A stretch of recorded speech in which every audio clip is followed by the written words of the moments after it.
السلام عليكم ورحمة الله وبركاته. كسر دوادا برنامج كعافيماتك.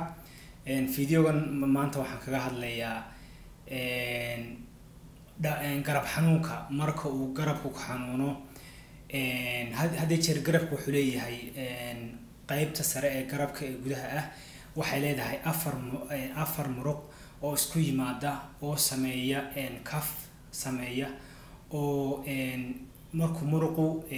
ku xidhmo lafta seed baa lafta ugu xidhanta marka had iyo jeer waxyaabaha ugu fara badan ay dadku cawdaan garab xanuunka aan waxa weeye waa muruqyadaas seedooda oo had iyo jeer ku gooda marka afarta muruq waa ku ugu muhiimsan haya iyaga iyo xijiyaasha kale garabka iyo isku haya muruqyada iyo lafta isku haya marka shaqadoodu waxa weeye inay gacanta kor u qaadaan oo kale inay wareejinta gacanta oo kale waa shaqadooda ugu muhiimsan muruqyadan iyo in ay ku hayaan positionka halka ay tahay ay ku hayaan muruqyadaas waxa weeye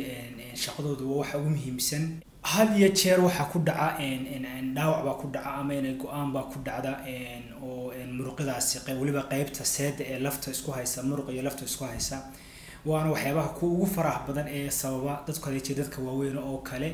ay ku sababato in uu muruqi go'o oo ay qofkii uu gacantii kor u qaadi kari waayo gacantii tusaale ahaan oo kale gacanteenu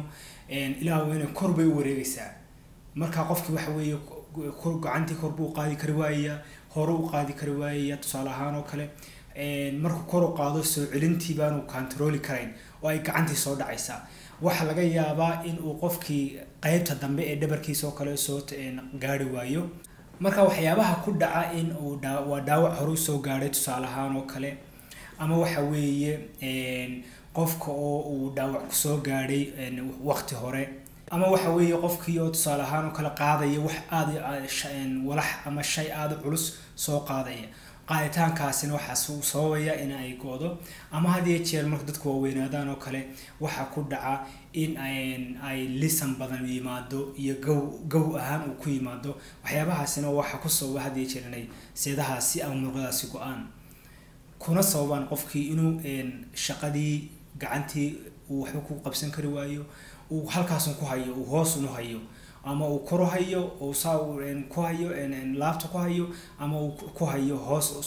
positionka ay tahay gacantu uu ku hayo hadii ay muruqyadaas ku go'aan waxyaabaha aad isku arkayso waxa kamid ah qofkii xanuun joogta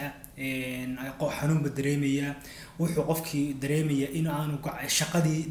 maalmaha lahayd uu qaban kari waayo inuu timihiisa firan kari waayo oo kale inuu alaa wax soo qabsan kari waayo ama in uu hadii jeer dhabarkii qaybta dambe ee dhabarkiisa oo kale xuqunka qofku gaari inuu xoqdo tusaale ahaan oo kale ama qof markuu badal xidhanayo oo kale qaybta dambe uu xidhanayo oo kale inuu qofkii awoodi waayo inuu shaqadii maalinlaha uu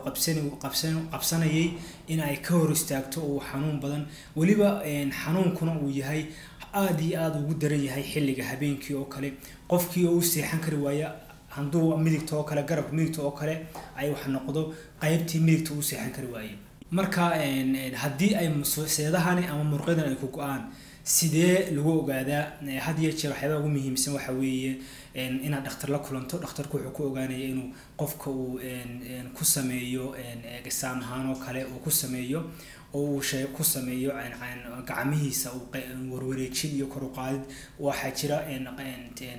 waxyaabo lagu ogaado ama waxa weeye inuu qofku MRI oo kale uu soo maro MRI-gan uu sheegaa iyo ama ultrasound ahaan oo kale handuu ilaahay asaguna uu sheegaa waxyaabaha lagu ogaado adaba qofku muxuu ku daweynaya waxyaabaha ugu horeeya waxyaabaha lagu daweeyo waxa kamid ah qofka in rehabilitation ahaan oo kale iyo jimicsi physiotherapy ahaan oo kale iyo markuu baarku cusub yahay ama inta hore waqtiyada hore la siiyo kinino la siiyo caabuqa hoos u dhiga xanuunka hoos u dhiga kantaroola kaana yareeyo xanuunkii iyo caabuqii meeshii waayo wax laga yaabaa in silisan ay sameeyso seedihii ama muruqyadii ay silisan sameeyaan taasina uu barar iyo caabuq uu sameysmo qofkii inuu xanuun aad iyo aad u daran uu ku sababo oo uu ka cawdo hadii waxyaabahaas oo dhan ay shaqeyn waayaan in jimicsi lagu sameeyo dawooyinkaas lagu siiyo ay shaqeyn waayaan waxa u baahan tahay oo in loo sameeyo qalliin camaliyad loo sameeyo camaliyadana waxa lagu sameeyaa had iyo jeer arthroscopy waxa la dhaho ama waa keyhole camaliyad oo waxa weeye garabka ayaa la daldaloolinayaa dabeetana kamarad waxa la gelinayaa hog yar oo wax yar la daloolinayaa kamarad baa la gelinayaa qofkii oo aan la jeexin ayaa lagu soo tolayaa gudaha lagu soo tolayaa seedii go'day iyo muruqii lagu soo tolayaa oo la isku dhajinaya halkii ay berigi hore normal ahaan ku dhaganeed seedii ku dhaganeed waxa laga yaabaa inuu muruqu markii la go'do seedii ama muruqi go'o inuu muruqi dib u carara laga yaabaa in la soo jiido halkii uu ahaa positionkiisii hore in lagu tolo kadib waana maaha qalitaan jeexitaan la sameynayo waa kamarad baa lagu qalayaa qofkuna inuu markiiba bogsado ay faa'iidadiisa ka mid tahay hadii jeer keyhole surgery ama camaliyadan lagu sameynayo scope lagu sameynayo inuu qofkii waana isla markiiba ama habeen dhakhtarku joogo isla markiiba baxo kadibna uu qofkii hadii jeer ka farigiiso kale ay aad iyo aad soo degdegto waayo waxa weeye waxa lagu sameeyay keyhole oo aad iyo aad qoda patient ama dadka qofka ay go'do saacidaya marka hadii aad ka cabanayso gacantii oo aad wax ku qabsan kari weydo timihii aad firin kari weydo dhabarkii aad gaari weydo ama aad xoqon kari weydo xanuun habeenkii aad dareento aad iyo aad u fara badan garabkii aad qaybta garabka oo aad seexan kari weydo habeenkii waxyaabahaas waxa weeye oo waxyaabaha aad ku ogaanayso in seedaha ama muruqa qaybta garabku ay ku go'day oo dhaawac ka soo gaaray ay seedaasi u baahan tahay in dib loo la isku xiriiriyo ama dib loo talo hadii aad yeelsato oo aanad wax ka qabana qofku waxay ku sameeyaysaa hadhow xanuuno kale waxa laga yaabaa arthrosis inuu ku dhaco gacantii inuu qofkii gacantiisii wixii isku dhagaan oo kale oo waayo waa tissue iyo qaybtii garabka iyo wixii dhan laabatadii garabka ee shaqeynaysi ay isku dhogto mar alaale markay isku dhogtaan waxa weeye qofku waxa laga yaabaa hadhow inuu u baahdo in laga bedelaba madaxa markuu arthrosis ku dhaco hadhow waa stage hore ayaan uga hadlay video hadii aan daawan kartaa waayo wuxuu soo maraa marxalado kale gedisan ayuu soo maraa kadib ugu dambeyn qofku waxa laga yaabaa inuu u baahdo in loo sameeyo camaliyad ama kala bedel garabka loo sameeyo marka waxyaabahaas oo dhan waxa fiican in aad had iyo jeer mar walba ka taxadirto aad la socoto jirkaaga iyo aad mar walba ogaato waxyaabaha kugu soo kordhay hadii waxyaabahaas aad ka cabanayso ay kugu soo kordheena aad la kulanto dhakhtar qaabilsan qaybtan laabatooyinka oo ku sameeya ama ku sameeya camaliyad ama ku sameeya jimicsi ku haboon waayo jimicsi kasta lama sameyn karo jimicsida qaar ba waxaan nidhi waxay ka kooban yihiin 4 muruq ama 4 seedood hadii